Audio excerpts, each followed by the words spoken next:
It is 11:03 on the clock, and today is 15th October 2025. Welcome to the session on development planning and execution in rural settlements, the role for not-for-profits. Across the Nigerian community, we have many rural communities. The latest population estimate as of 2025 put our population in Nigeria at 237. Of that, we have 130.3 million living in urban areas, and we have 107.2 million living in rural communities. Don't forget that is an estimated figure in terms of our population in the country, 237 million. And again, when you look at rural development in Nigeria, it is a continuous effort, one that requires a whole of sector approach in helping to address many of the challenges that we have, from poverty to climate change to infrastructure deficit. We all have a role, particularly as nonprofits. And that is why, together with Sterling One Foundation and Giving.ng, the Nigerian Network of NGOs is this morning going to be working in partnership to bring two very key facilitators with expertise on this theme. Again, the theme is development planning and execution in rural settlements, the role for not-for-profits. And this is delivered to you by Sterling One and also Giving.ng. In terms of the run of the day, you'll listen to two key experts whom I will be introducing very shortly.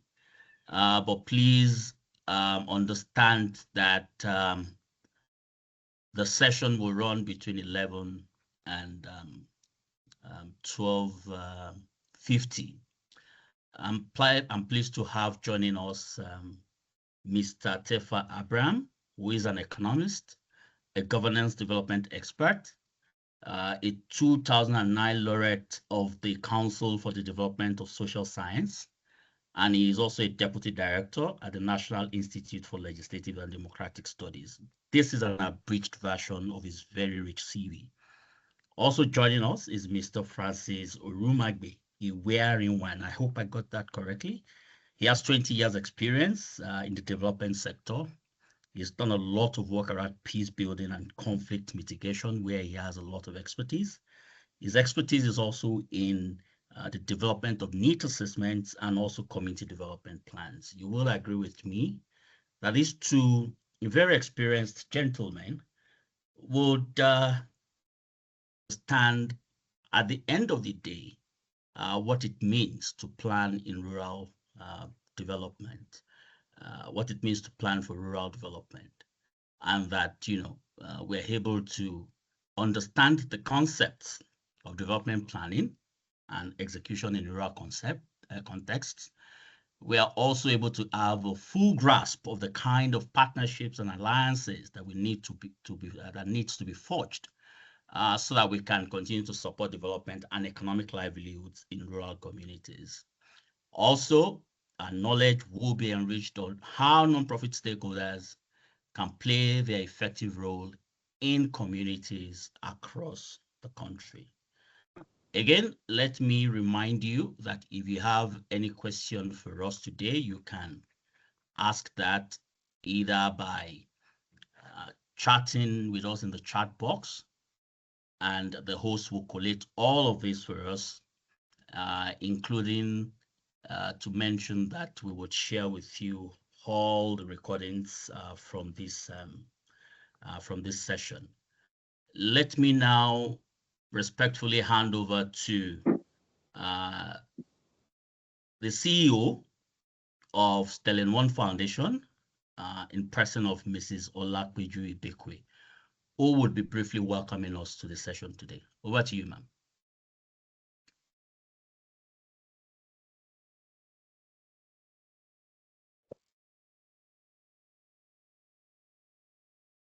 Do we still have Mrs. Ibekwe on the call?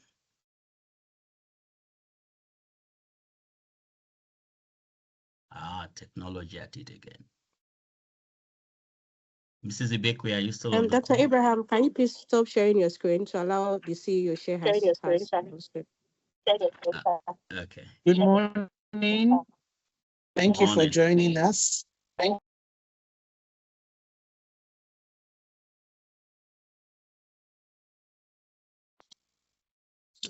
Good morning, good afternoon, good evening, wherever you're joining us from in different parts of the world. It is my pleasure to welcome you to today's session, our final NGO development series for 2025. Please confirm you can hear me. Yeah, Five we on can hear five. you, madam. 5 on Yes, 5. we can. We can hear you. Thank you very much. I want to sincerely appreciate Dr. Oyebisi, the Executive Director of the Nigerian Network of NGOs, for this multi-year partnership supporting nonprofits, not just across Nigeria, but across the African continent.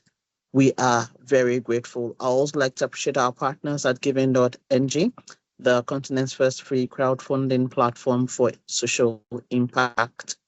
Today, we are going to be looking at a very, very important subject that is critical and highly relevant, because you will note that most of Africa, some people arguably say, is made up of rural areas. Today, we're talking about development planning and execution in rural settlements, the role of not-for-profit organizations. I would like to quickly mention that at the Sterling One Foundation, and I must also appreciate my team at the foundation for the great work done up till now. At the Sterling One Foundation, we believe that no one organization can transform this continent. We need every hand on deck, and we need every hand empowered. What we do at Sterling One Foundation is we convene and we catalyze positive impact. We believe that everyone should be built, strengthened, and skilled for the work that we have to do, because there's a lot of work that we have to do on the African continent and in Nigeria. For us at the foundation, beyond this quarterly capacity building series that we've invested in over the last couple of years in partnership with the Nigerian Network of NGOs, we believe that we need to work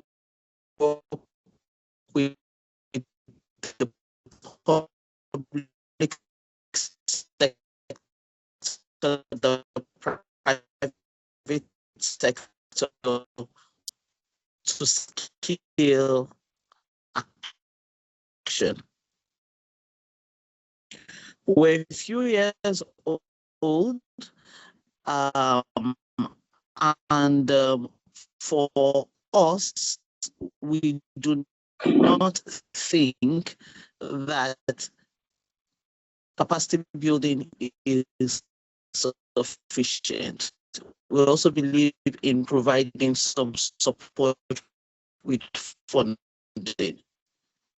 System only. And of course, this is akin to free banking. No charges, no fees. The only thing that you have to pay a regulatory fees maybe for legal search that is required by the Central Bank of Nigeria. Beyond that, every service is complimentary, is free. We believe that the work you do is too critical and too important to be charged.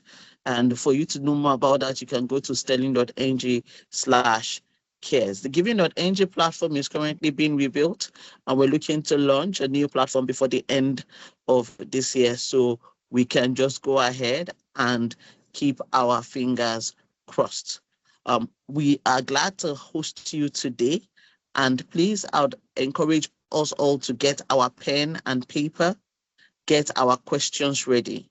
Together, we are looking to learn about development planning and execution in rural settlements, the role of not-for-profit organizations. I welcome you. Do have a wonderful time. Thank you very much. Thank you, madam.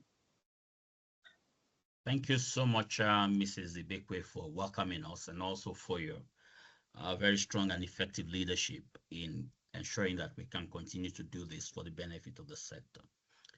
On that note, let me now welcome our two facilitators who would be taking us on a journey on this very important topic of development and planning, including executing very good development plans in rural communities. The theme for the session today is development planning and execution in rural settlements, the role of not-for-profits. I will now hand over to Dr. Tefa Abraham, whom I have introduced earlier as an economist, a governance development expert, a 2009 laureate, and also deputy director at the National Institute for Legislative and Democratic Studies. Including joining him also is Mr. Francis Orumagbe-Warianwa, who is also an expert in the field of community development. He has expertise also in developing needs assessments, 20 years experience in the development sector, a peace building and conflict mitigation expert.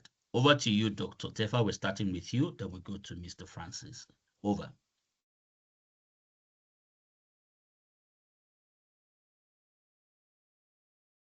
All right, thank you very much.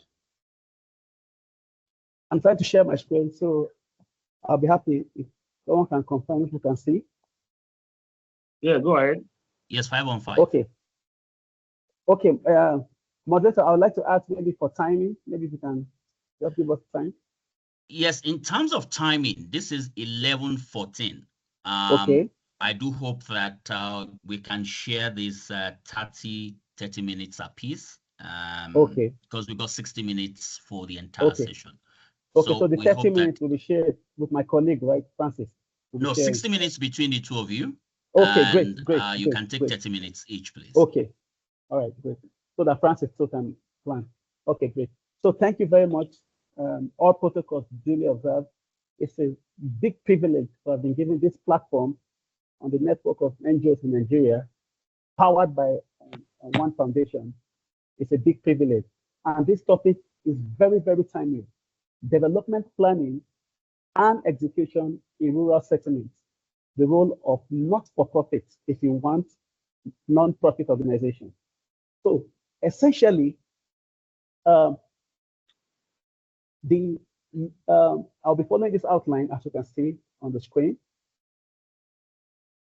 And I'd like to begin by setting the context for development planning and execution in rural settlements in Nigeria. Now, the slide you can see before you shows food insecurity index in Nigeria by states. And I want you to know that every data we have on this screen is sourced from the Nigeria Bureau of Statistics. I made sure that the data we use is from the NBS so that we will not have any disagreement, whether it's World Bank data or IMF data. This is government data. So what do we see on the screen? We see that by states, food insecurity is a major challenge in Nigeria. Food insecurity is a major challenge in Nigeria. You can see that the red line shows us the average. The higher the index, the more closer to food crisis in that state. So as we move from 0 to 100, the probability or the tendency for food crisis or food insecurity increases.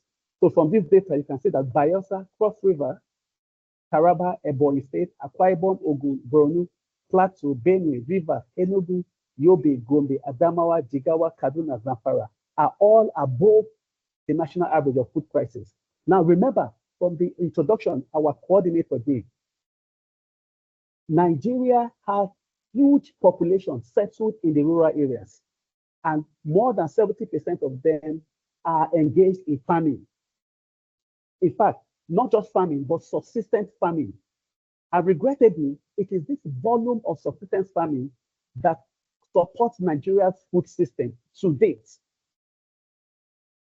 Our food supply in Nigeria is supported by the food production that happens from the rural area, where we have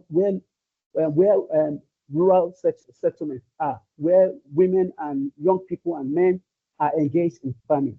Now, if more than 70% of people engaged in rural areas where our food security is coming from, and yet these states are exposed to food insecurity, It means that our planning, the planning architecture for Nigeria, is not adequately addressing the challenges that people in rural settlements that account for our food security are saying. In other words, our planning is not catering effectively or adequately for rural settlers and to enable them engage effectively in farming and food production.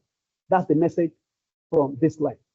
Look at the second slide, distinguished colleagues, ladies and gentlemen. The slide you see before you shows poverty incidence and poverty intensity. If I combine poverty incidence and poverty intensity, we will have what the Nigeria Bureau of Statistics called the multi-dimensional poverty index. But in this slide, we separated the two charts so that you can see clearly. You can see that Nigeria has a huge challenge of poverty. The average, which is the red line to my left, and I guess to your left as well, shows that we have an average of 63% of poverty incidence in Nigeria. You can see that it shows that in our country, many people are poor.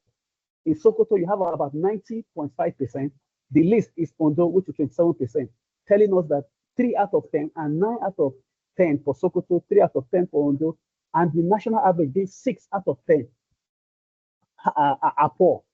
Now, poverty intensity shows that if this is not proportional, if we have this level of poverty incidence, the intensity shows that this is the number of, this is how it affects, this is how deep the poverty affects people in terms of the ability to survive and meet everyday needs. So the picture, ladies and gentlemen, from this slide is that Nigeria has a huge challenge of poverty. Remember, this data you are seeing is from Nigeria Bureau of Statistics, 2022, not this current World Bank adjustment. And I have to use NBS 2022 so that nobody will argue with the data to say, oh, it's World Bank, it's IMF. This is 2022 poverty data. So if we have this high level of poverty based on 2022 NBS data, imagine what we have today. And bulk of the people that are this poor are also residing in our rural areas, in our local government, in our rural settlement. So in addition to food insecurity, our rural settlers are also exposed the most to poverty. The next data you are seeing shows you unemployment and underemployment. You can see that I showed data for all the states.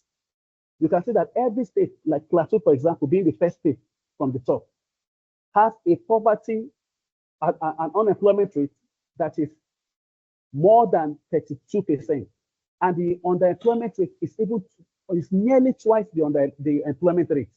So people not being employed is one thing. Then you have people who are employed but are not satisfied.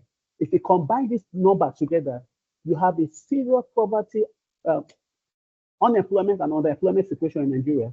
The implication is that you have people that are tensed, people that are not satisfied, people whose job or income cannot help them meet their basic needs, thereby making them sensitive to crisis and for political struggle. That's what this message shows across the states. Now, this slide you are saying, if you recall the previous data I showed you, it just shows the graph, blue and brown or yellow, depending on your eyesight. But this one you are saying now shows you the number so that you can be able to put figures to the data.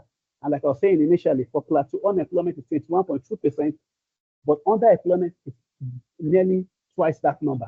So that's the picture. Now, this is multi-dimensional poverty by age. If you look at the data, what we have is that,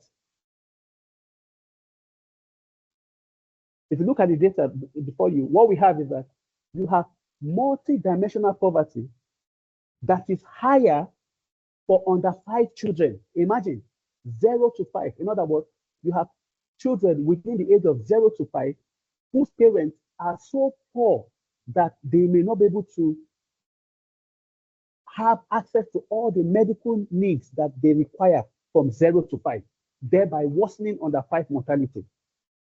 Multidimensional poverty by age is also higher for young people within the age, for children within 0 to 17. And then for people from 18 years and above, it is less, but it is still high. So you have a poverty that is not just general, but poverty that is snatching Nigerian youths and killing Nigerian children. And remember, in the rural areas, you have these young people who are the most active of labor force that supply our farming space. And if they are being ravaged by poverty this month, it means we need to do more than rhetorics, but making our planning deliberate for people in the rural areas, and then getting all stakeholders, including not-for-profit, to be part of it, but not just to be part of it, but to help them have a specific role and guide them on what to do, as we'll be exploring further. Now look at this slide. In this slide, I show what we are saying here is the budget for agriculture by North Central, Northeast, by geopolitical zones in Nigeria. This is data we got ourselves, so it's very original. Based on the Maputo Declaration, it is expected that states budget at least 10% of their budget for agriculture. So if you look at the first column, North Central is budgeting 4.07. It's budgeting for 4.07 of that. Is budgeting 4.07 of their budget for agriculture. Northeast is budgeting 4.9. Northwest is budgeting 6.2. Southeast is budgeting 2.48. South 1.87. Southwest 2.15. The summary is that none of these states is budgeting as per the recommendation of Maputo Declaration. They are all below the 10%. Yes, they are trying, but they're still below the global, the African Union recommendation that has agreed in the Maputo Declaration. Now, I must inform you that January 2025, there's a new declaration called Kampala Declaration 2025, this year, January 2025. The Kampala Declaration says, rather than just budgeting 10%, how about states, African countries, including Nigeria, ensure that the amount of actual spending to the agriculture is 10% and not just what is planned. So we got actual data for 2024 and see what you can find. It shows that North Central is spending 4.62% of their budget for agriculture, Northeast 6.26, Northwest 7.26, Southeast 0.82, South 0.61, and Southwest 1.91. What do you see?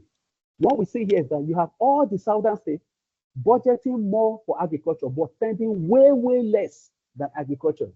The northern states are trying to spend higher than they budgeted for, but the space for people to go into farming is being closed because there's insecurity in the rural areas. They cannot go into the rural settlers can no longer go into deep forest to carry on with farming, kidnapping, flood, and generally poor access to farm inputs, credit, fertilizers, extension workers is making them not to be able to farm. So even though our rural settlements contribute 70% to our food security,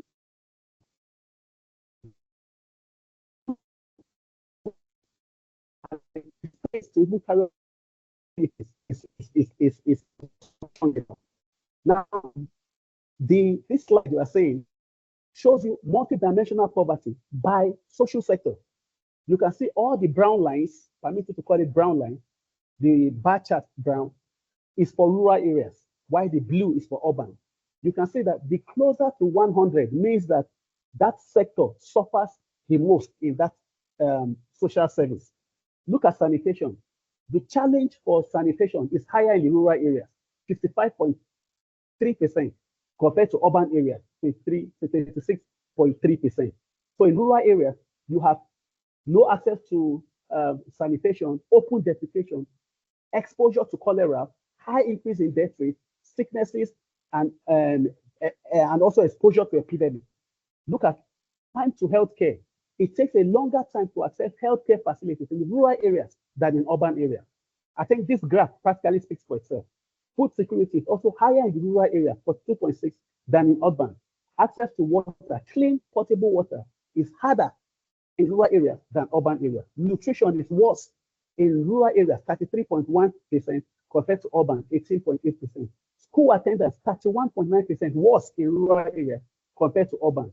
School lag, in other words, attending school and not completing or not finishing is higher, is worse in rural areas than urban areas. The water they have the water rural people have, rural settlers have access to, how safe is it? It's also worse compared to urban areas. Then the years of schooling is longer in rural areas compared to urban areas. Then security shock, this is the security shock I was talking about that affects agriculture and other farming activities. It's also worse in rural areas compared to urban areas. So you can see our story, our socio-economic statistics show that neglect of rural settlement planning has made living conditions, economic and social conditions worse in rural areas, thereby requiring deliberate planning and deliberate stakeholder mobilization and an enabling environment, I beg your pardon, for stakeholders to be able to engage with this field. So this is the statistic. This sum, what you see here now, is the sum of the statistics we just talked about. The last one is what I would like to show you. Poverty, the last bullet point. Multidimensional poverty is higher in rural areas, 72% compared to urban areas, 42%. So why local government plays a key role in the planning that we can do for rural settlers. The local government, as a third tier of government, is also not allowed to operate effectively, thereby, unfortunately, making the ability, that's local government ability, to contribute to the development of that space almost inefficient. There's no local government autonomy. Most of them don't have financial autonomy.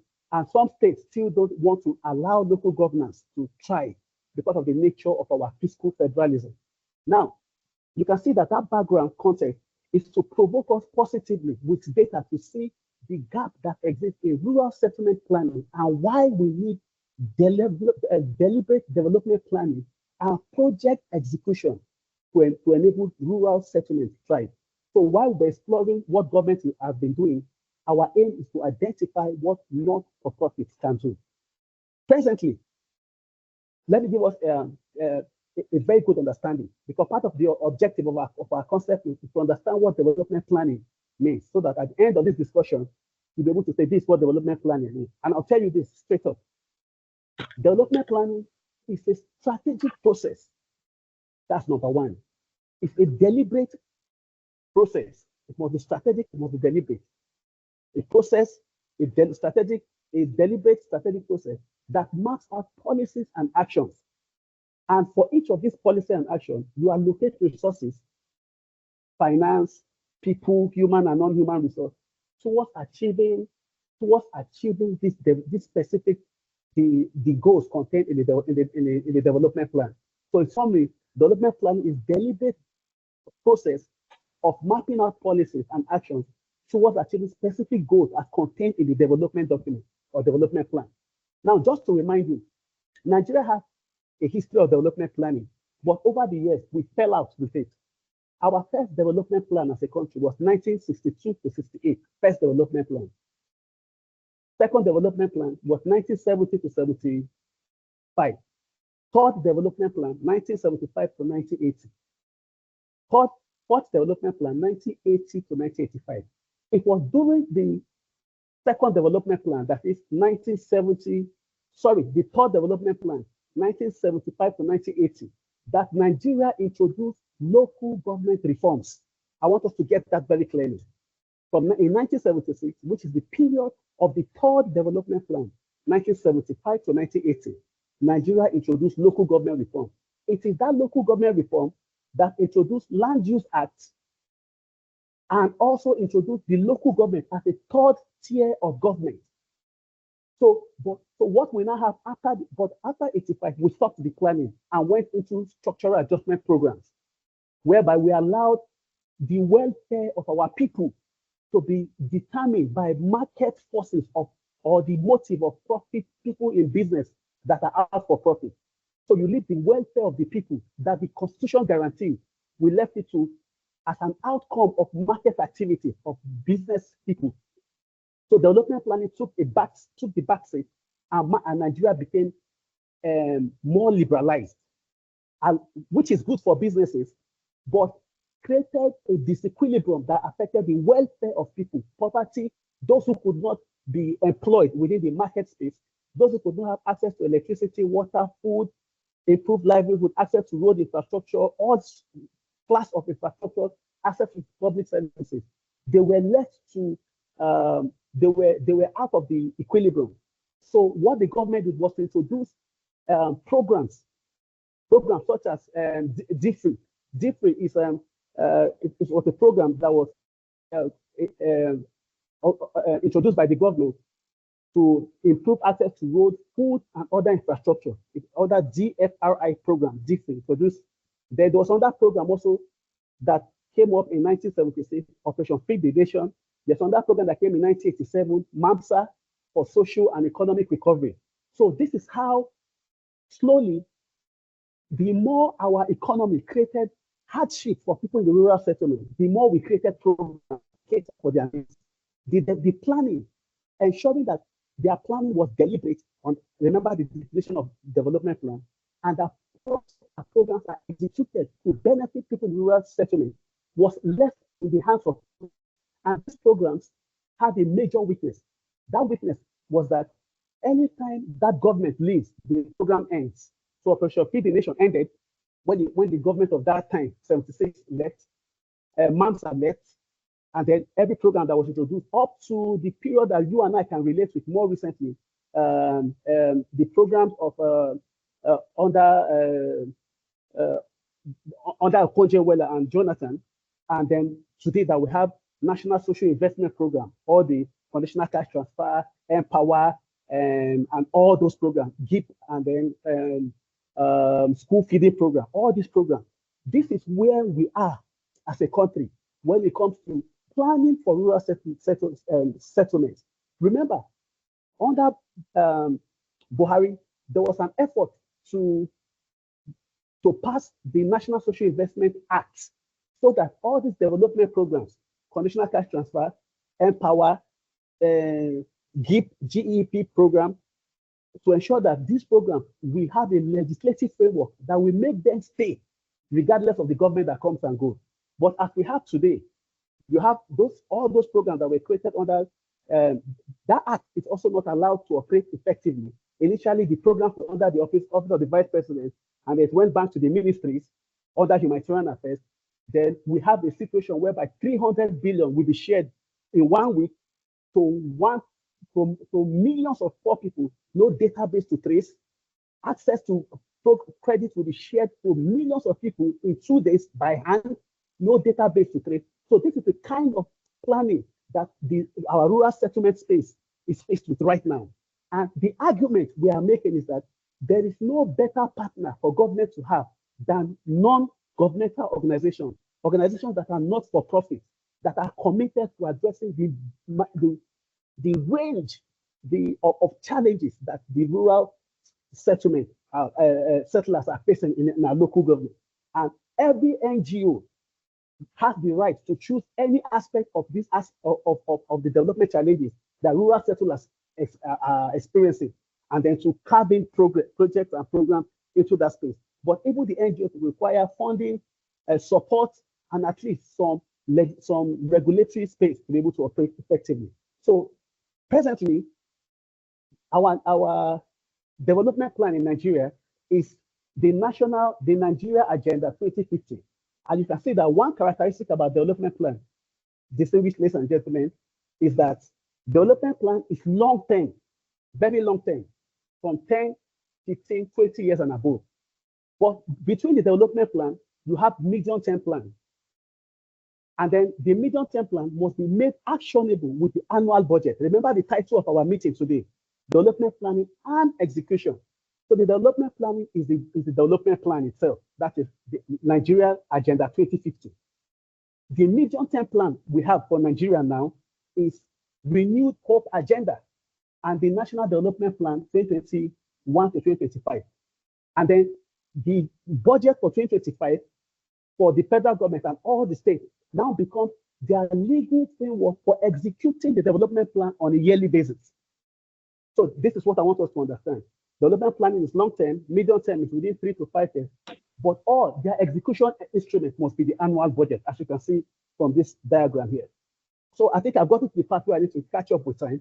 So the summary I need to say here is that for governmental organizations, for not-for-profit organizations to be able to understand where they need to intervene or come in terms of helping strengthening development outcomes, project and project execution in rural settlement. First, all of us stakeholders in a not-for-profit space need to understand the legal framework. The Constitution is our first legal framework for development planning. And the first thing it tells us is that it allows us to understand that the budget is an instrument that the government uses to execute projects. So any plan the government is doing, 10 years, 50 years, 5 years, 3 years, if you don't see a bit of that plan in every year's budget, then the government is not matching words with action. So development plan long-term, but the execution is in the budget. So as stakeholders in the development space, as not-for-profit organizations, understanding the budget process is important for you and I to be able to know what is the government prioritizing this year for water and sanitation, for food, for infrastructure, for agriculture, for health, for social intervention, for climate justice, for accountability and transparency. We need to understand what the government is doing this year so that as not-for-profit, our own agenda can match into what the government is doing so that government will see us as partners and not just antagonists. And of course, as not-for-profit, it's important we hold the government accountable by letting them know that this is what you said you will do, and this is what you are doing, and this is the effect of the people, and the effect on the people. So once you're able to do that, there's a gap, there's a space as a not-for-profit organization you've identified. So your programs and activity can feed into it. So which is why it's important to understand the budget process. I take that again. For you to understand how government executes development programs, you must be able to understand the budget process, because that is the legal document that government use to execute development plans on an annual basis. As you can see from the slide, distinguished ladies and gentlemen, the budget process has 4 stages: preparation, enactment, implementation, and oversight. I'll be fast here. The key legal document for preparation is the Fiscal Responsibility Act. And I tell you this, based on the Fiscal Responsibility Act, which is prepared by the Budget Office of the Federation, based on the Fiscal Responsibility Act, the government is supposed to prepare a budget call circular which is prepared by the Budget Office of the Federation. Let me take that again for clarity. The legal instrument for the budget, one of it is the Constitution. I've mentioned that. The second one is the Fiscal Responsibility Act 2007. And one of the provisions in that Fiscal Responsibility Act provides that before the budget starts, 4 months to the end of that financial year, the government must prepare a budget cost circular and the medium-term expenditure framework. I tell you, today is October 15th. We are less than 3 months to the end of 2025. The government has not released the medium-term expenditure framework and fiscal strategy paper. So even though the government is saying that they will prioritize development across the federal, state, and local government, it looks again that any project that will be executed in 2026 is likely to be delayed because we are delaying the budget process for 2026. So it's important to understand this so that I begin to identify the projects in 2025 budget, how they affect local government, and which one, as a not-for-profit organization, your agency can prioritize. So that is what I want you to understand with preparation. The Budget Office releases the budget call circular. Ministries, departments, and agencies will now outline all their projects, and then they lump it into the budget and then submit as appropriation bill by the president before a joint sitting of the National Assembly. And at the level of, once the budget is submitted, the budget proposal is submitted to the National Assembly. Through public hearing, they invite all stakeholders, including not-for-profit organizations, to analyze the budget and make contributions. So you want to prioritize women, health, agriculture, education, whichever sector, children, justice, social justice, access to and transparency, corruption, and accountability. You want to see how the government is prioritizing that part. Then once it is implemented, the implementation, in other words, the part we call execution in our theme for today, remember, because that a project is budgeted for doesn't mean it will be implemented automatically. It depends on availability of funds. It will not determine whether the government will release that money, cash back it, and whether the MDA can utilize. And another thing you need to understand again is that the public procurement process also delays the budget process. And then when it comes to oversight, the National Assembly plays a role, monitoring and evaluation of the project to justify value for money. Not-for-profit organizations also play a role in this aspect. So the summary, distinguished ladies and gentlemen, is that in these 4 stages of the budget, not-for-profit organizations can begin to pay keen attention on what is happening at the level of preparation, at the level of enactment, at the level of implementation, and at the level of oversight. There's role for not-for-profit organizations across the 4 stages of the budget to identify whether the priority in the budget is reflecting what the government said they will do in their development plan, and on and on. So the next thing I would like to emphasize again is that if you look at the Nigeria Agenda 2050, it has 2, it is underpinned by 2 broad objectives. It says it will invest in socio-economic infrastructure and services required to alleviate poverty. Remember at the beginning of our analysis, the bulk of poverty is in the rural areas. The second agenda for 2050 says it will promote development of opportunities across states to minimize regional, economic, and social disparity, which is also worse in the rural areas. Now, that document also identifies the following infrastructure that will be provided that the government will prioritize: roads, I'm moving fast now, housing and urbanization, education. And you can look at for education, the 2050 Nigeria agenda that the Tinubu-led administration is using says it will encourage private sector organizations, philanthropists, CSOs, NGOs, and development partners to set up endowment funds in tertiary institutions. So now that you are saying that this is what the government said they would do in their development plan, as not-for-profit, we can begin to say, oh, if this is what government is doing, how do we come in to help address this gap? This is what I meant earlier when I said partnership for progress. For water and sanitation, this is what the government said they would do. They said they will provide clean water to rural people. They said they will strengthen water and sanitation. They said they will also revitalize the water, sanitation, and hygiene sector. And they also said they will guarantee improved access to water and sanitation in the country. The question is how? So when you look at the budget for this year, you see that the federal government alone cannot do it. It requires all the states, which is why those of us in the development space, whether as INGOs, as NGOs, as CSOs, or as local NGOs in states and local government, those of you who are CSOs, who are big, you have partners in state and local government. If you look at how your operation, or how you operate, you might have a head office in Lagos or Abuja, but you have 2, 3, 4, 5, 6 NGOs in your own choice of states that you work in. And then you have to partner with NGOs that are domiciled in those local government communities and wards. This is another thing to do. So that if there's any of us in the NGO space who is not operating like this, it's about time to begin to think of how to do it, because it makes you more effective when you want to provide access to public services across the 30 states of Nigeria and the 704 local governments and all the area councils. This is how to go about it. Another thing that the Nigeria Agenda 2050 says it will prioritize is electoral and political processes. It says it will restructure the legal framework governing the conduct of elections at national, state, and local government levels. But you and I know that till tomorrow, it is state electoral independent commission that conducts election for local government. So the point of this space, distinguished colleagues, ladies and gentlemen, is that any NGO you choose any space you choose to operate, there is something for you to do based on a national development plan.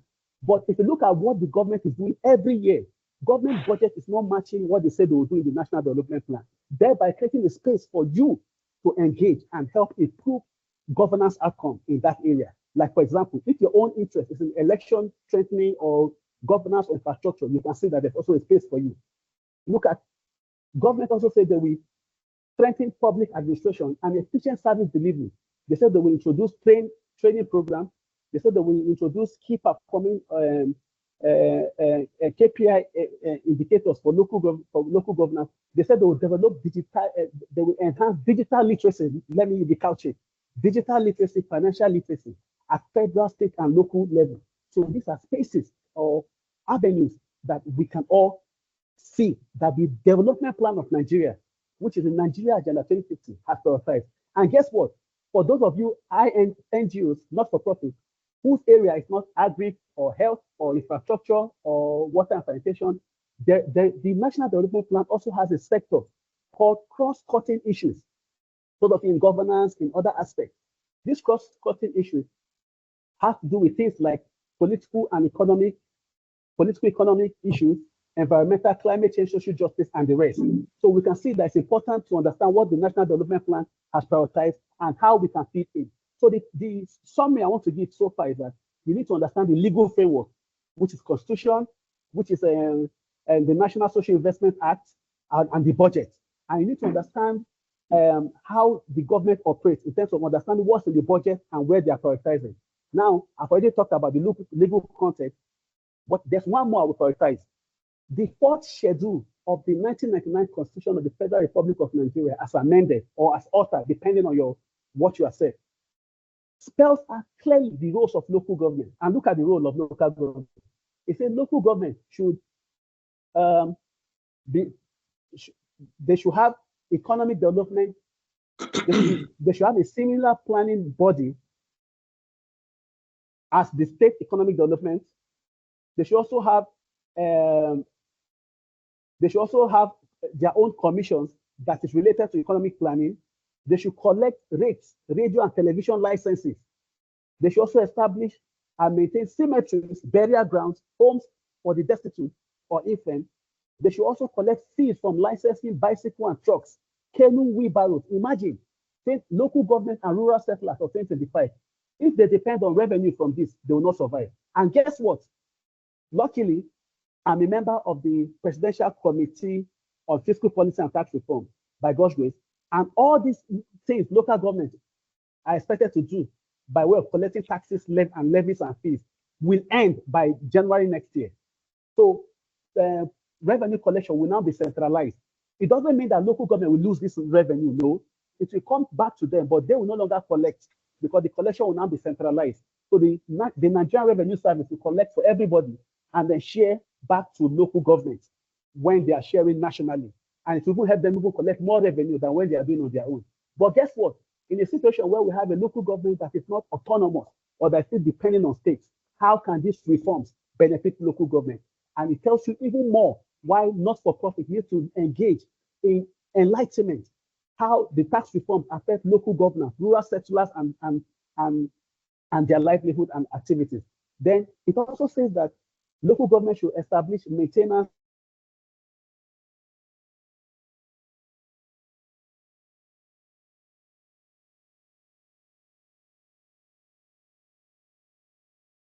I think we lost Mr. Tafaz, Dr. Tafaz audio. Okay. Hello. Can you hear us, Yeah, Dr. Tafaz? Do you want to round up now so that we can? Okay, great. Yeah, thank you very much. Thank you very much. So you can see that the fourth schedule of the Constitution has a lot of role for the local government, but how they are meant to do it is very, very constrained, even though they carry the weight of the challenges we identified earlier. Now look at chapter 2 of our Constitution. It says that the fundamental objectives and principles of the state are all related to one form of rights or the other: economic, political, environment, social, food. These are all areas that not-for-profits can choose to engage in and then focus on rural settlement to enhance their access to these public services. Then fundamental issues, fundamental rights issues like rights rights to personal liberty, fair hearing, and all this access to assets and other issues of discrimination, gender-based violence, and all these are also the things that local government have constitutional rights to, but they don't experience on a day-to-day basis because governance at that level is very shallow. But with the involvement of not-for-profit organizations, it will become even more encouraging or more clear. Now, remember, Section 40 of our 1999 Constitution, because sometimes some people wonder, some people in the not-for-profit organization space are wondering, do we have a legal basis to operate in Nigeria? The answer is yes. And your basis is guaranteed by the Constitution. Section 40 of that 1999 Constitution provides for right to peaceful assembly and association. It says every person shall be entitled to assemble freely and associate with other persons and may form or belong to any political party, trade union, or other association for participation of his interest. Now, this is the constitutional section that guarantees not-for-profits to operate. However, as NGO, you need to register with the Corporate Affairs Commission as provided for in our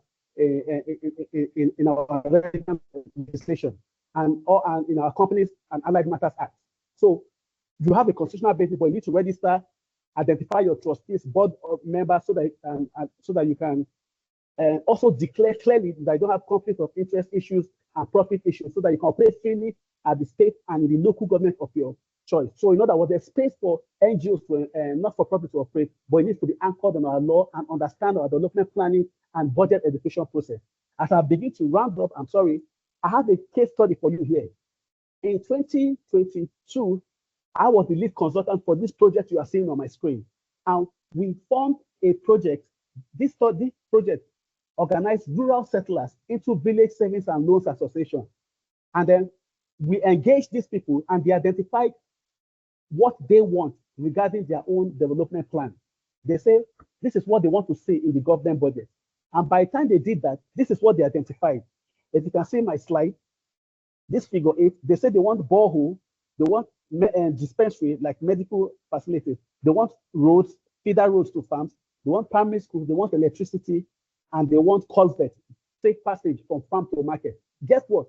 In that budget for the next year, they engaged the government, and the government included this project in the budget. But by the end of the budget, by the end of the financial year, the next year, out of 6 of this project, only 1 was implemented to a level of 3.7%. So you can see that one tool that we can use for strengthening planning at the local government level is community development plans. That's what I'm trying to emphasize. You engage the community people, they identify what they want, you help them engage with the government, they capture it in the budget, but you also follow the process to ensure that the budget is executed. That's why I started by letting us know that it's important to understand the budget process. Because if you don't understand the budget process, once the government includes that project in the budget, you celebrate and say, oh, it has been included. But if you don't follow the process, you will not know when they choose not to implement or whether or when it's implemented or not. So in summary, and as I conclude, what I'd like to say here is that there is a huge role for not-for-profit organizations to engage in rural settlement development. And right now, because I'm trying to make it something that once we are done for today, it can be actionable for all of us. Our development plan today under President Bola Ahmed Tinubu GCFR is Nigeria Agenda 2050, but it's long-term up to 2050. The immediate one, which is the medium-term plan, is the Renewed Hope Agenda. Now, this Renewed Hope Agenda, distinguished colleagues, ladies and gentlemen, is still a federal government thing. It needs to be replicated at the state level and also replicated at the local government level. If you remember during Obasanjo, and people, those of us who are in the development space, let us not be political. Let us not throw away the baby and bathwater. During Obasanjo's era, there was National Economic Empowerment Development Strategy. That was for federal. There was SEEDS, State Economic Empowerment Development Strategy for state. There was LEADS, Local Government Economic Empowerment Development Strategy. But we have not seen state and local government, President Bola Ahmed Tinubu, replicate the Renewed Hope Agenda.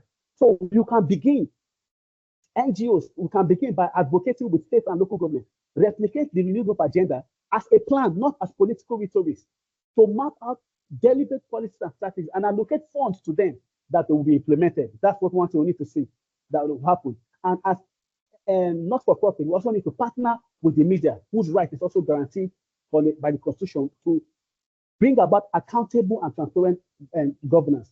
It's also important to understand that local government autonomy matters for for planning for rural settlement to have any meaningful effect in Nigeria. Even though we know that there are a lot of things that not-for-profits can do, we all know that funds play a major role, and every not-for-profit must rely on a funding stream. So I don't know how that will be addressed, but I'm sure my colleague will be able to provide more insight. But the bottom line is that there's a huge development planning space that not-for-profit can help achieve or attain at the rural level of our country. Thank you very much for listening. So thank you so much, Dr. Abraham, for that very beautiful presentation. I know it can be very hard conscripting you to 30 minutes of doing that. But let's quickly listen to Mr. Francis. I will give you another 30 minutes as well. And hopefully we can buy out time at the point of question and answers. Please, Mr. Francis, you have our attention. Good afternoon, everybody. First of all, thank you, Dr. Tepa, for this great expose. It was a well thought out presentation.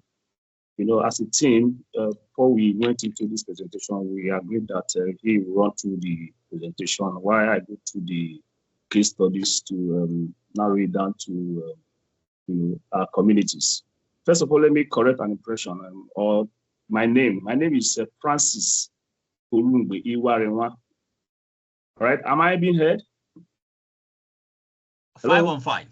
515. Yes, loud and clear. Yes. My name is Francis Iwarema Olungbe.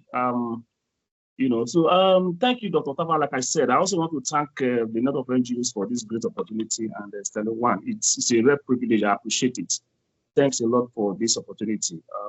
Just like Dr. Tava has given us a lot of statistics, examples, the planning and all that, I would like to narrow it down to, you know, looking at the synopsis of this engagement, this meeting, you know, it looks at why the local people are actually living the villages in droves, you know, the level of underdevelopment in the rural areas, you know. And so I would like to narrow it down, you know, beyond the local government, state and federal government. I'd like to narrow it down to the rural communities, I mean the villages, and then the role that civil society can play, the role that non-profit can play. Like he said, there's a whole lot of roles that the NGOs can play at the community level. I'd like to start by saying that, first of all, looking at all that you have optimized, one of the first things that the NGOs can do is to start with a development plan, a community-specific development plan. I say this because the reality on ground, given all that he has presented, there is the truth. But the reality on ground is such that if communities don't have plans with which to engage, the engagement will not come to anything. I have practical examples that I can share with you. You know, development plans is not just coming up with plans. I mean, it's a development plan that NGOs can facilitate at the community level using participatory rural appraiser tools like transit walk, focus group discussions, key informant interviews, town hall meetings, and then priority setting. And then, of course, you can come up with the development plan of that community specific, of course, with which you can do an advocacy, engage government to have those plans implemented. Just like you give examples of communities where, you know, they try to do planning and then, of course, one was implemented. Fine. But if there's no plan on ground, how do you engage? And a lot of the times, going from LGA, state to LGA, we find out that in most cases, you see communities having project dotting the landscape of the community, but most of these projects are not functional because in most of these cases, the community folks were not carried along in the process of coming up with these plans. So I want to look at how NGOs can facilitate the process of communities having their own development plans that they are part and parcel of. I'll give an example. You know, those of us who have worked in the GMOU, you know, before the PIA was introduced, we were working on the Chevron project. I think it was in the Query River State. All right, we were doing a development plan because one of the things that Chevron require us to do as NGOs at that time was to come up with plans. Of course, as a company, they want to implement projects for the host communities based on their own development plans. So we're doing a development plan for the Query local government, and then we're doing the transit work. And just as we're walking around the community work starting, because transit work will allow you to see what is on ground in those communities. And then we were walking through the community, and we saw a project, a water project precisely, good project. And then we're looking at what was the issues. Why is it not functioning? And we got to know that it was just a tap. The tap head that was the problem. And then we got talking. And then when we got talking, we realized that they didn't even know. They see the project as just government. That project was not a shared project. They saw the project as just government. Why? Because they were not part and parcel of the conception of those projects. So the NGO has a role to carry out development plans involving the communities using participatory rural appraisal. All the NGO needs to do is to facilitate the process, just to facilitate the process. Looking at the synopsis as well, a lot of people leave the rural communities because they are running to the urban centers because they believe that the urban centers have what it takes. I tell you, there's a lot at the rural area that they can do. They have the facilities. They have everything to make their community better. So the NGO has a great role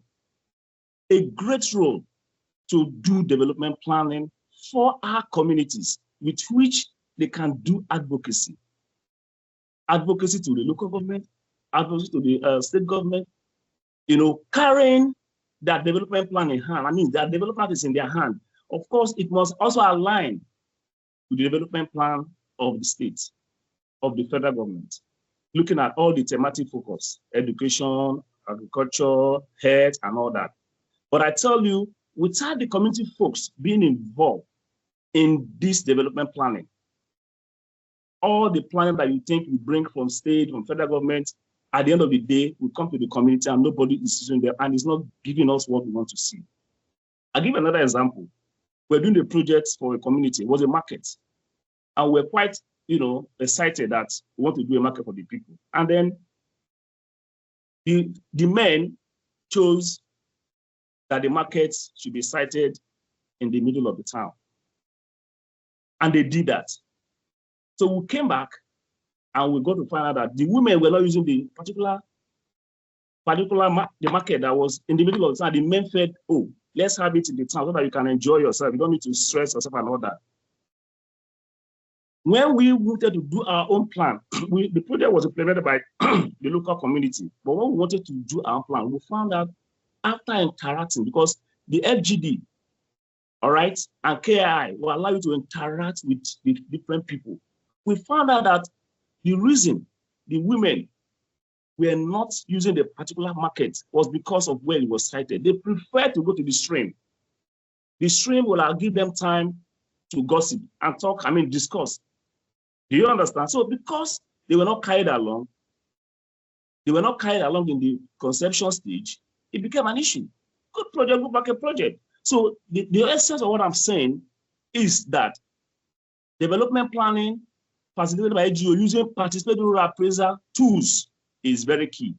That is what will help us to ensure that our rural communities develop as much as they can, at least to stop the rural drift to the urban cities. Because the reality is that the urban cities, as we have it in Nigeria today, is almost like an urban, almost like a rural area now. Because what do we have? There's poverty everywhere. Why you are in the rural area, you have the resources to do what you need to do, but you are just rushing to the city. But the plan in place will guide the community force. I tell you, the community force taken through a appraisal process, and they have their own plans, because at the end of the day, you won't be the one who is agreeing on the plan. You're just facilitating it. And what will it do? At the end of the day, the community folks will own the projects that come out from such exercise. It will be, they'll see it as their own. They won't see it as government owned. These are proven facts. As I speak to you, I want to narrow this to agriculture. I agree there's a whole lot that they can do in the terms of other thematic focus, agriculture, have this plan and all that. But I was sharing with a friend yesterday. 3 years ago, we were engaged by WAT, with Central Container Terminal in River State, or more precisely, to do a development plan for them. And then, before then, they always have this issue with the community, a running issue, crisis problem here and there with the community as regards to development. The communities were always coming up with wishy projects, big projects that are not sustainable and that has no base. Just come up and say, we want this. They engaged us. And we did a plan for them. As I speak to you, we just rounded up a project on agriculture. Orange place sweet potato with a lot of its value chains. And then when we started implementation and the community folks were called, they were so joyful because they remember that they were the ones who said XYZ. What is doing a lot on the plant, but this is what they called us to do on the agricultural value chain of orange place sweet potato. If you have, people can Google it, and then you see the health benefits of the orange place sweet potato. And it's something that can put food to your table. It's something that can put resources in your pocket. And it's a farming that you can do 3 cycles in a year. And it's not a tuber that you can see all over the place. It's a new variety of potato that has a lot of health benefits and value chain from the seed, from the vines to the leaves to the tuber. So, brethren, brothers and sisters, gentlemen, beyond these infrastructure development things that we're talking about, one of the things we can do at the rural areas, rural communities, looking at the synopsis of this meeting, is that we should, those who are NGOs who are into agriculture, let's do a mindset reorientation of our people. A serious mindset reorientation of our people. Agriculture can put a lot of food on our table. Agriculture can make you a millionaire. And then we have lands in our rural areas. Why are we not looking at it? Why do we concentrate just on block and mortar? So the NGO has a role to play in ensuring that we talk to our people. The youth are not too eager. They're just looking at, oh, white-collar jobs. But meanwhile, there's land in our communities. So I think those are the areas that we as NGOs should begin to look at. Begin to engage our rural communities, begin to talk to them, to see how we can begin to look at agriculture.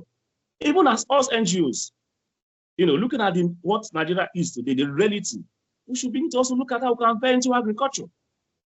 I, for one, have been involved in agriculture for a couple of years. I can't remember when I bought oil, for instance, as a person. I can't remember when I bought plantain as a person. I have this by the side. And then those who want to complain and say, look, we do not have the land. There is a resilience farming that you can do with potato, with even yam. They are there. So the bottom line of what I'm saying is, let NGOs, looking at the thematic focus, looking at the development plans of the state government, the federal government, the local government, see how we can tie it into proper development plans for the communities. Because it will give the communities ownership of the process. It will talk about sustainability of the project, because a lot of the times when the people are not involved, they're not carried along in the design of this project. You implement it, they're looking at you. Your executive are looking at you, it's not our own. By the time they are part and parcel of the process, they see it as their own. They see it and they own it. They own it wholeheartedly. And then, of course, this issue of reality will take place. Because rather than we are doing the project for a Cremo local government or the Chevron Cruise community, because all the communities around them have schools, all right? They were talking about school as well. In fact, one person said they want a university. Just imagine a rural community say they want a university. And then we sat down with them and said, look, these are the processes. And at the end of the day, when we settled down for a health center, everybody in the community bought into it. And they were excited. As I speak to you, they have a cottage hospital that is one of the best in that area. If we didn't go through that process, that community will keep demanding for that university. They'll keep talking about it. They keep saying, oh, Chevron didn't do it. But because they were not taking through the process. They'll keep demanding it, they'll keep talking about it. But if you take them through this process, NGOs have a lot of role. Like Dr. Tapa said, there's a lot of role. There's a lot of role on what we need to do. So for me, to get started is to have this plan. Because there's a popular saying, if you fail to plan, automatically you have planned to fail. Because planning is the first thing. And we're looking at our rural communities. I can tell you, if you go around our community, I don't think there are communities that you can say, oh, let's see your plan, and they'll go to somewhere and give you that plan. They don't have plan. They got to sit down and wait and make demands. And look at the time, those demands are not realistic. So the first point we need to start, looking at the synergies, like I said, is to narrow it down to development planning, community-specific development planning that carries the community along, that ensures the communities the projects identified are the community identified projects, taking them through the process. Because if they go through the process, they will understand. So for me, there's a whole lot that the NGOs can do. So, just to, round up, because like we said, it's just to, provide some case studies. And if I have the time, I can take through more case studies. Of course, the plan, will also have a coordinated process, not just going to the community and just, ensure that the critical stakeholders in the community is involved. The youth, the women, the men, those who are physically challenged, ensure that part of the process. So when you come up with a plan, the community plan is all inclusive. The NGOs have this role, they can do it. And NGOs have been doing it. Who have been doing it? I think, a group of NGO and selling can also take a step into this direction. You can engage NGOs who have this experience, because beyond the plans of the local government, state, and all that, if states don't have these plans, they just approach the state or local government. Of course, the local government will just, sit there in the office and say, let's do this. Like I said, a lot of the time, when these things are done, the people are not carried along. When you do it, it's like your own. The sustainability, you find millions wasting away in our rural communities. So for me, that's what I think the NGOs can do. If Sterling Global, a lot of NGOs can support CSOs, NGOs, it will take a long way for us to have these things, so that our communities will be smiling in years to come, in days to come, in years to come. I think that's what I think I can contribute to this. If somebody has questions or clarification, I can provide that. Hello. Yes, thank you so much, Mr. Francis. So just to wrap up, Yes. Why after doing the initial process of the transfer work, the FGD and all that, KIIs, it's important that you go to the whole hub of having a town hall session. This town hall session is where you do priority setting. All right, everybody, because of course, when you do the FGD, the women, the youth, of course, everybody, the different groups, stakeholder will come with their own needs, their demands, their, development needs and all that. But at the priority setting, the town hall meeting, that's where all the needs of the different groups be aggregated, and it becomes a community plan. It becomes the development plan of that particular community. So I think it's something that NGOs can key into. It's one way. It's one way. I want to also emphasize that agriculture, let's look at agriculture. It's very, very, very important. It's very, very important that we look at agriculture, because the rural areas, they have the land. Those who don't have the lands, they can do resilience farming.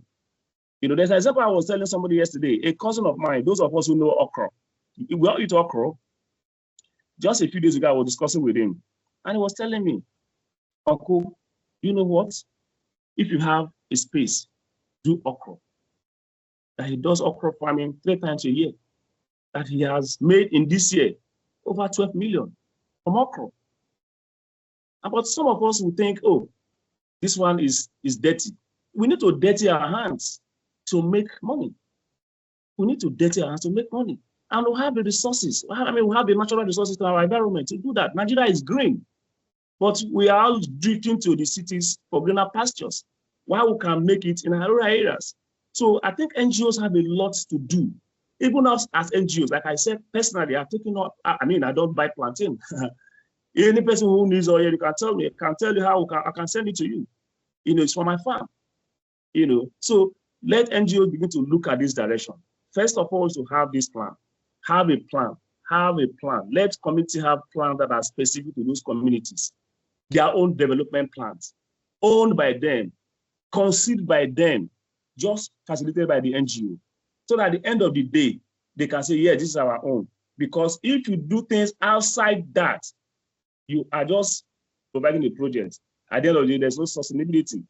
So in conclusion, I would like to say that NGOs play a vital role in development planning, bringing unique strength and perspectives. So, and they also, for effective collaboration and partnership is key in achieving our sustainable development goals. Thank you very much. I hope I've been able to meet up with the time. And so if there are clarifications, we can provide them. Thank you so much. Yes, thank you so much, Mr. Francis, and also Dr. Abraham, for your very insightful presentation. It's been very helpful. Today is October 15, and it is the International Day of Rural Women. Our topic is very apt. The International Day of Rural Women is meant to celebrate the strength, resilience, and the contribution of women in rural communities to our economy. And thanks to Benjamin Ufuwai, I hope I pronounced that very well, for reminding us that today is October 15 and it's the International Day of Rural Women. Colleagues, thank you to the 137 participants on the call at this time. It's a good time now to take your questions. We'll be monitoring this on the Q&A box, and I'm sure the tech team will also be supporting me in doing this. I see a question here, and this is to Dr. Tefa. Do you agree that one of the challenge of development progress is execution, in bracket, doing of the plan, and linked to human capacity? Do you have a minute thought there, Dr. Tefa? Okay.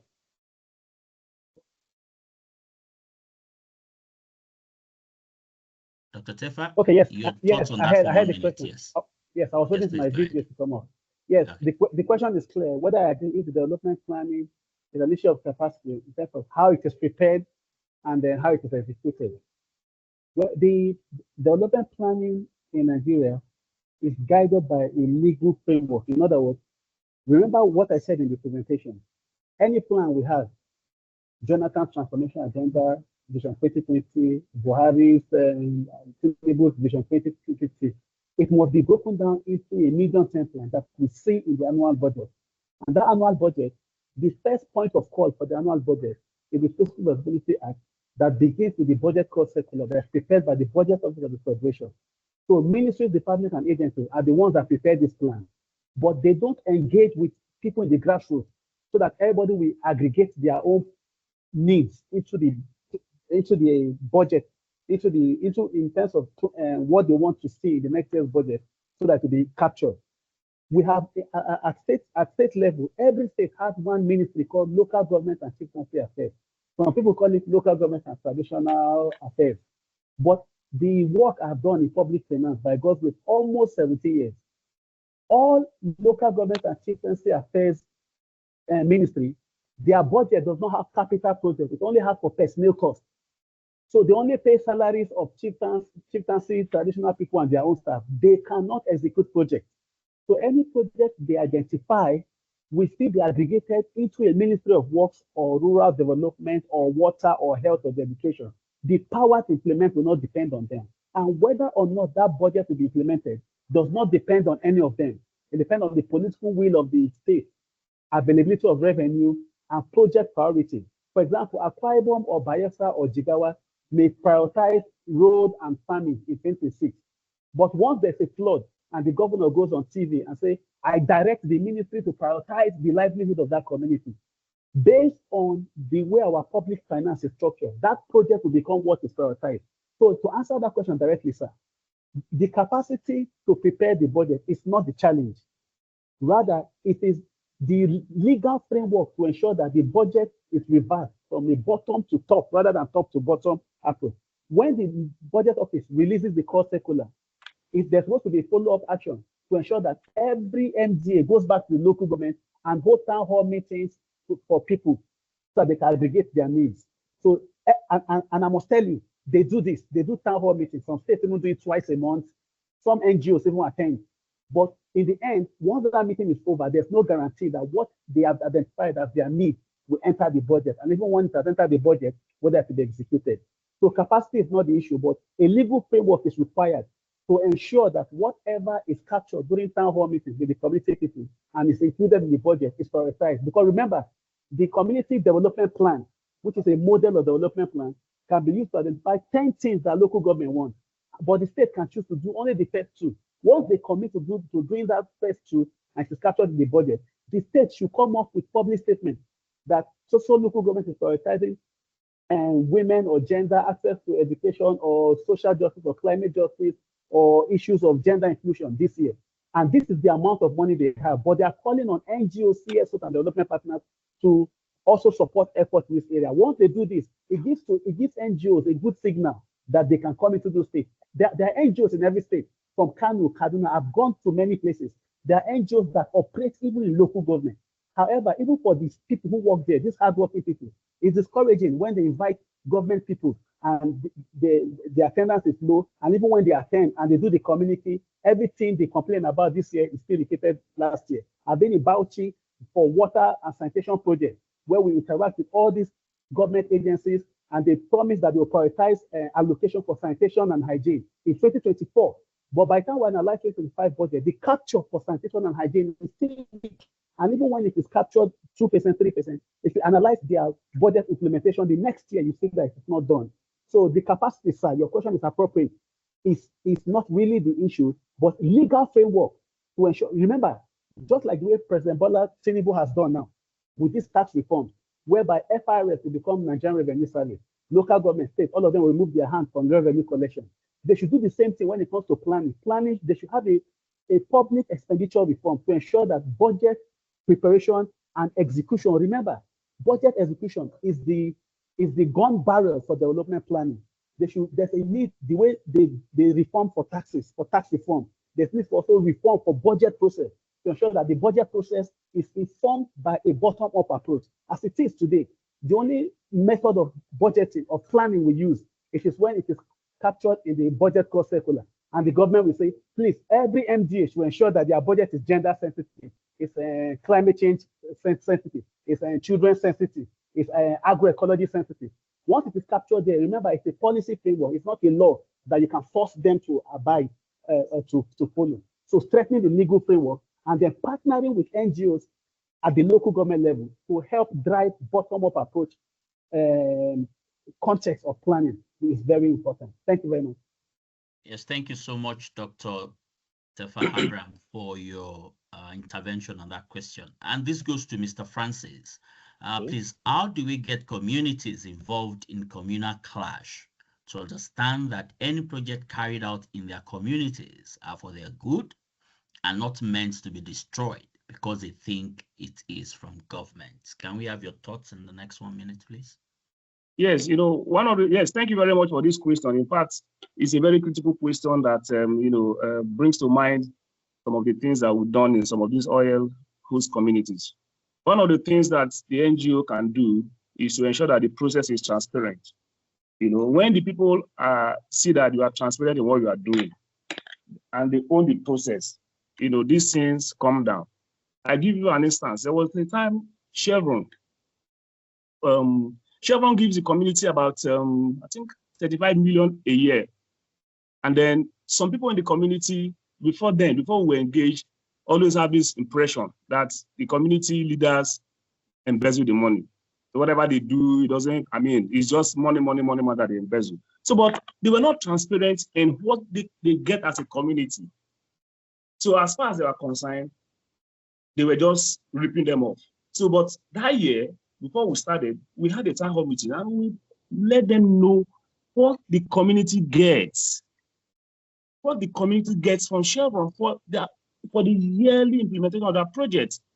And if those guys who were, who always create that impression, who always create crisis, They were the ones who were in the driving seat. It was transparent. So by the time you are transparent with what you are doing, all right, these guys who you think create problem, they will buy into it. Don't do your implementation in secret. Do it in an open way that the people understand what you are doing. Once you do it in openness and you are transparent, you are accountable to the people, let them know what you are doing, So, but what we're doing at that time is once you do project, we'll let you know the contracts are awarded, the project is open. When at the end of the year, we'll do an AGM, where we'll let the people know what has happened. So those you think that will create problem, once the project is transparent and is open, they buy into it. They are the ones who will even protect the projects. So it's transparency. Even when it is government, it's not company now, it's government that comes to do project. You are doing the project in a community, and you're just, whatever you are doing, people are not carried along. They always have a misunderstanding of the whole process. Contractors in my area, for instance, the contractor who is doing a road in my area, my people didn't understand. I engaged him. Some youths try to create issue. I said, no, don't do that. We engaged him. Thank God he was understanding. And then at the end of the day, even the youths in my area who were willing to create issues, they understood what he was doing. And so they are the ones who are even protecting him. What is key is transparency. Be transparent in what you are doing. So it's important that people are transparent in what they do, because the community folks, they're not fools. They are smart people. You come in, you want to lord things over them, they will tell you no. So if you are transparent and you're open to them, they will buy into what you are doing. They won't even create problem for you. I think that answers that. And it has worked for us in many areas, in many of these host communities. I tell you, host communities, all host communities. Transparency is very key. Thank you very much.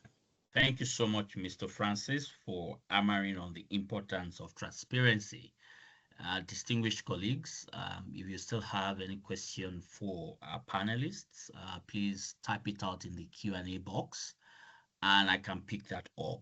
So far, we've heard from Dr. Tafa Abraham and Mr. Francis, who's Sonny, my mother, please, my apologies on that. He has corrected that. It's okay, sir. We've heard a lot about the need for there to be community development plans. We've heard the role of nonprofits in also shaping that, from town halls to also sitting down with communities to develop that.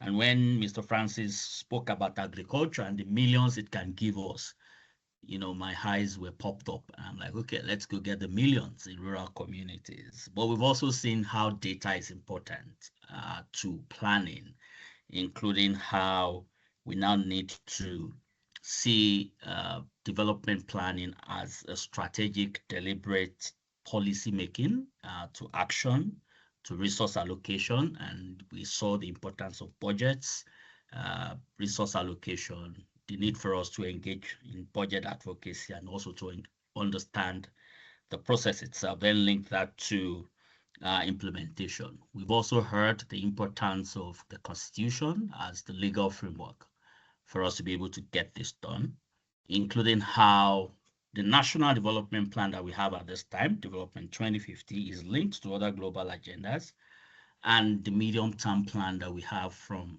the sitting government, which is the Renewed Hope Agenda. So far, so good. That's what I've been able to capture from the two very brilliant experts that we have today. Please, again, if you have any question, please type it out in the Q&A box, and I can pick that up. I think I'm seeing a question. I think it's in the chat box. Let me quickly check that. Please note that we will send all the presentations and also the recordings to you as participants on this call. What can you, okay, this question is not clear, but let me try and reframe it. What can you do when you want to do a project in a community that have issues with kingship? I think I'll let Mr. Francis take that, given the case studies that you have given us. Yeah, there's a kingship tussle in this community, and we want to do a project there. What do you advise as our consultant, our in-house consultant? Can you do that in 1 minute, sir? Well, that's sensitive. You need to. There is this do no harm principle that we also adopt when we do projects. ensure that you don't, what the do no harm principle says, don't, rather if you can't solve it, don't create worse scenario. Issues of chieftaincy is not for NGOs to handle. It's not your duty per se. If the community is not safe, you leave the community because safety is important. Like I said, you can, as NGO, I don't know if you can handle, a kinship tussle. I think to a large extent, that's the government, that's in the hands of government. So my advice, if you want to do implement that community and the kinship tussle won't allow you do your project, it's creating crisis. For your safety, you should leave. But I don't know. I've not had experience where an NGO goes into a community and there's a kinship tussle. You're able to. I don't know if you can resolve it. I've not had that experience. Situation where we have had that, we have had to stay action until the issues were cleared and the coast was cleared before we move to the community. That's my own advice. Yes, thank you so much. And I do think that that's the best advice. Conflict sensitivity is key. And if that community is not safe, please leave the community. Someone is saying, thank you very much, says, I really got value from all the presentations. Likewise from here. Whoever asked that question around kingship, they followed up with a writer to say people are in need and want you to implement project, but we need the cooperation of king. And as Mr. Francis already said, once the king is not agreeing, I think it's important to move elsewhere. Dr. Tafa, you want to say something for 30 seconds on that? Yes, thank you for giving me that chance. I appreciate. So that community is certainly in a local government and is certainly in a state, and they have a budget for that year. So even if an NGO wants to do a project in a particular community and there is kinship tussle, go to the budget and find the project that is for that community for that particular year. When you build your own advocacy or program around that project that's in the budget, the community or the government will find a way to help you do it. But remember, safety first.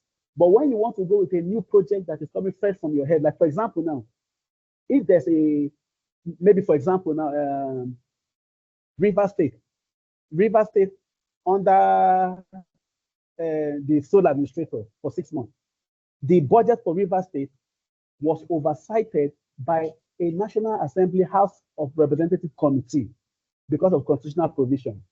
And by God's grace, where I work and the things we do with public finance, I was part of the set of economists that analyzed that budget for River State within that 6 months. So within that 6 months, projects that are planned for River State are captured in that budget. Find the community in that budget. Maybe a project like, for example, addressing the challenge of bad environmental challenges due to activities of oil producing companies. Then you can now tie your own project to that. For example, you are an NGO, maybe you want to do environmental justice or climate justice. You can now say climate justice for so and so communities in River State as part of CSO or NGO effort to help the government implement its project that is targeted or geared towards the benefit of the people. Government is likely to give you that support. But remember, no matter what we are doing, safety first. You don't want to do a project, even when we go for election observation. All EU observers, local observers, we are all guided by one principle. Where there's violence, they run away.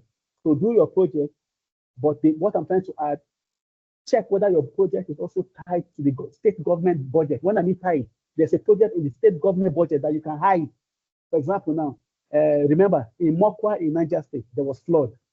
So if I'm an NGO in climate justice and governance, I can just say, strengthening community resilience against flood in Mokwa, Niger State. Nobody will push me out.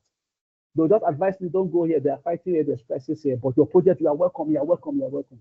So try to understand that your project too should be speaking to what the government is doing.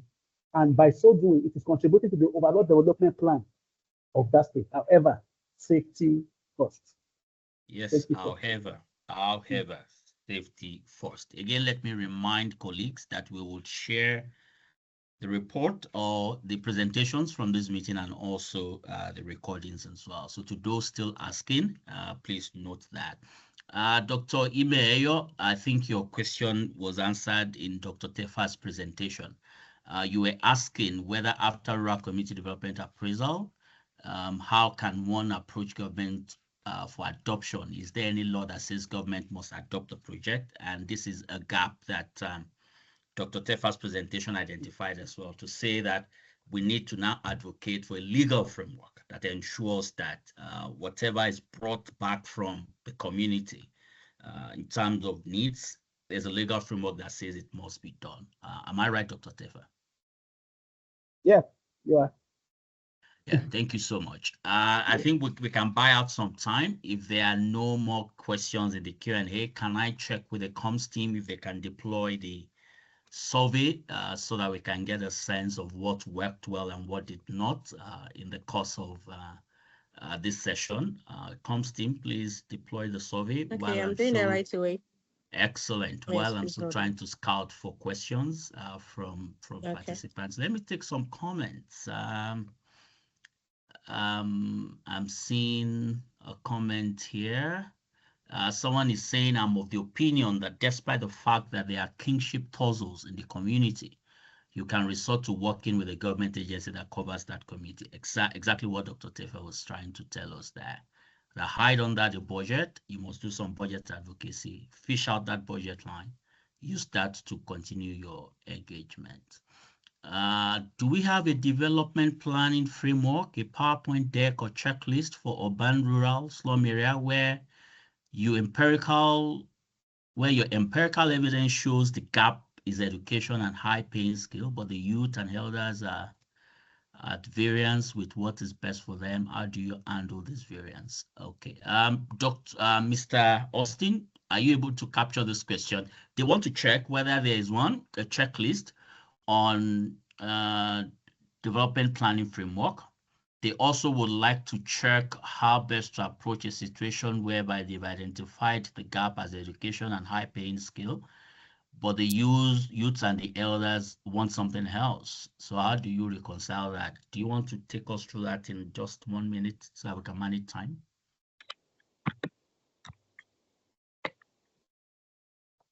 Mr. Francis, please. I didn't get that. Yeah, so the question is, do we have, first, a yes or no? Do we have a development planning framework or PowerPoint deck or checklist that you can share? Not in the immediate. Excellent. But again, Yes, we can work with you on something. Yeah. Dr. Tefa. Sorry, I think, yeah, I can share something. I'm trying to do that. Okay, brilliant. Excellent. Yes, you would have that as part of what will be shared with you when we're sending the reports. Thank you so much, Dr. Tefa, for that. Yes, but I don't know if you can give me 20 seconds to show them this thing. Okay, 20 seconds for 20 seconds. Yeah. Yes, 20 seconds for 20 seconds. Can you see what I'm sharing? Yes, please. Can you see finding from Oxfam Process Study using community development plan? Is that what you are saying? Yes, we can. 515. Very good. If you look at the graph, can you see figure 8? This is a project that happened in 2021, 2022. Look at the community identified primary school as the 4th priority. Are you saying it? 15% of the people we engaged using focus group discussion, key format interview, just the way Mr. Francis said. Using focus group discussion, key format interview, the community identified primary school as their 4th priority. Now, if you look at the table to your right,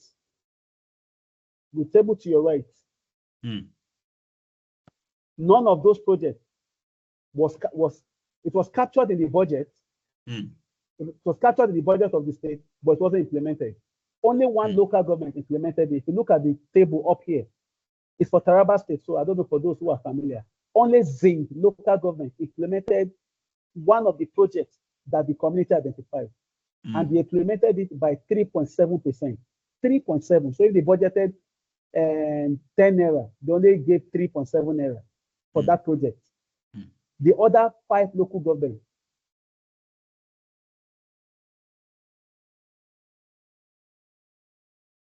Hello? Hello, I think we lost your comms there. Can you hear us, Dr. Tefa? Okay. Let me also can I say, are you hearing me? Yes, Mr. Francis, please. Okay, just to add that, development plans, can be reviewed from time to time, all right? Yes, if you do the development plan and then maybe, because usually you can do the development plan for 3 years, for 5 years, as the case may be. If the year lasts and then, you can review it. And then I can share later, like I said, not today, I can share a development plan, that we've done, with you later, maybe with your, share that later. Excellent. Thank But you you so much. can review development plan from time to time. Awesome. Awesome. Distinguished colleagues, please note that the survey has now been deployed.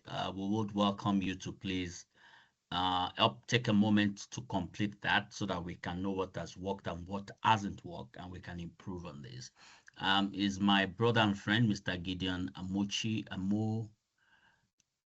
Achomi Hiredi. I hope I pronounced that very well. I'm still jet lagged, my apologies. Is he ready to help us with the next version with the closing remarks? But before the closing remarks, please help me thank Dr. Tefa and also Mr. Francis, both of them experts in the field of development, for doing justice to the topic and theme of the session that we've had today, development planning and execution in rural settlement, the role of not-for-profits in doing that. And they've been able to show us the way in this regards. Thank you so much. We do appreciate your time, and we look forward to you sharing with us some of the documents that you planned on sharing with us as well. Next is to listen to Mr. Gideon, who would give us the closing remarks, but please don't forget to ensure that you take the survey as well. Mr. Gideon, you have our attention, please. Thank you very much, sir. Thank you, Mr. UBC. We really appreciate this partnership. For all our participants this session, we want to say thank you for staying with us through the year 2025. We know we've come a long way, and we still have so many things to do together. Interestingly, Dr. Tefa Abraham is one of us. Thank you very much, Dr. Tefa, for that wonderful Thank you, masterpiece as an economist that you are. And also, Mr. Frank Orungbe, thank you very, very much. It's a pleasure. Interestingly, I've actually to work with Mr. Francis in the past. Yeah, thank you very much, Mr. Francis, also for joining us for this session. So for all of us, I want to say that this session that we have had the opportunity to be a part of, we just need to go to work and do what we need to do, because our localities and our communities, they need our expertise at this time. We should understand that as NGOs, as NGOs and CBOs, as the case may be, we have a big role to play, just as has been emphasized. But one thing I know for sure is that we have the resources. We must start somewhere, and we must get it right, because this is a time when we must understand that we just have 5 years just towards the close of the SDGs, and we should at least be able to do something tangible before this 5 year that we have left. And Sally, I want to say thank you for being a part of this session. So as indicated, we'll be sharing the slides, sharing the recordings subsequently, and of course, you're getting the certificate of participation just the way you always do. So come prepared. Next year, let's work together on this journey. Thank you very much. I hand over the virtual mic now to Mr. ABC. Thank you so much, everyone. Yes, thank you so much, Mr. Gideon. Come prepared, and let's see how we can all work together from next year. And I would also like to echo the thoughts of Batunde Oladapo, who is saying that furthermore, even if there's no kingship tussle in a community, it pays a lot to actively engage the relevant government agencies, as it confers legitimacy on what you're doing. And also the sentiment of Ibukun Owolabi saying, great sessions. Thank you to our amazing faculty and host. And I totally agree with you. It's been a great session listening to both Dr. Tefa and Mr. Francis, and thanks to Sterling One Foundation for doing this with us consistently at the Nigerian Network of NGOs. Thanks to all colleagues that supported this, and we look forward to seeing you again sometime soon. Don't forget that we will share with you all of the materials from this session, and we want to thank all the 131. At some point, I was seeing 132 that joined the session. I wish you the rest, enjoy the rest of the afternoon, and please continue to do the good that you do across communities. Bye-bye, and enjoy the afternoon. Bye. Bye. Okay, bye. Yeah, Dr. Tebas. All right, we Yeah, chat I'll on talk to WhatsApp. you later. Okay. I'll talk to you later. All right. All right. All right. Okay. Yeah, yeah.